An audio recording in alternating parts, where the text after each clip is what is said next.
Gaurav, since you've worked with teams in the auction setup, and auction is one thing which actually drives people mad.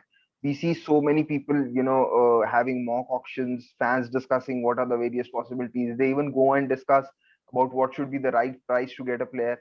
And these are people who, put in so much of effort when there aren't any stakes involved for them.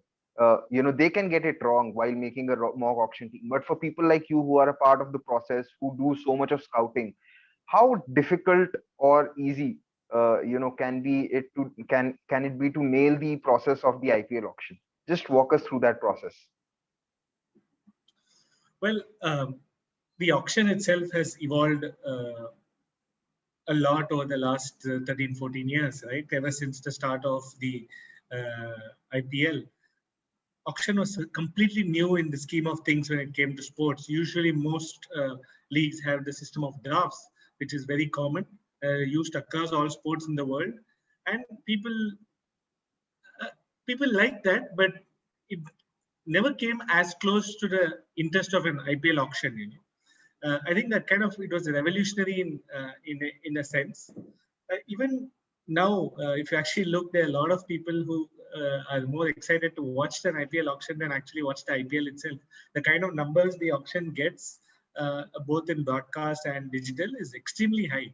It paves way for a lot of conversation, a lot of discussion. Like you rightly said, everybody wants a particular player in the team, and we've seen franchises come up with so many campaigns with pre-auction about what fans need. And in fact, we have now reached a certain stage where you're kind of people who are within the industry, people who understand the dynamics, kind of can even predict which team is going for which player.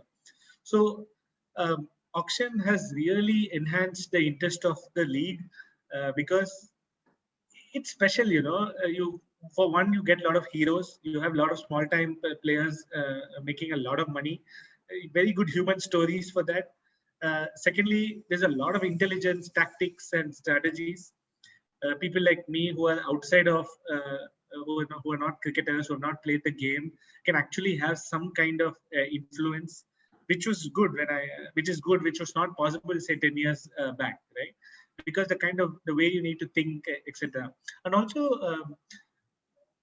the auction has changed, has evolved. I'm sure you, as a person following it regularly, you'll know teams have become a lot smarter. Teams have become more even. A good auction for most teams makes the season even more exciting. So if you notice from 2016 till 20, even the latest season, the teams are very well balanced, and it goes on towards the last few days, last day, in fact, last match over the last 3-4 seasons, which shows that all teams are smart. All teams have picked a very balanced squad. Yes, there are obviously going to be one or two slightly stronger teams, but because people have become smart, the kind of balance, the equality has become a lot better than what it was way back in 2008, when we saw a gulf of difference between, say, an RCB and Deccan versus the other teams. Even though that was more about teams learning, but we could see the gulf constantly reducing. We've started seeing teams being smarter and not picking unnecessarily. Remember, there was one season where a particular team picked like almost 8-9 fast bowlers in their lineup.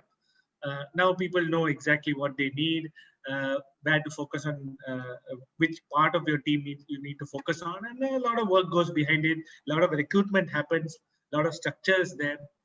So, well, yeah. So auction dynamics is amazing. I've been lucky to be part of it, as well as work on it for at least 4 years.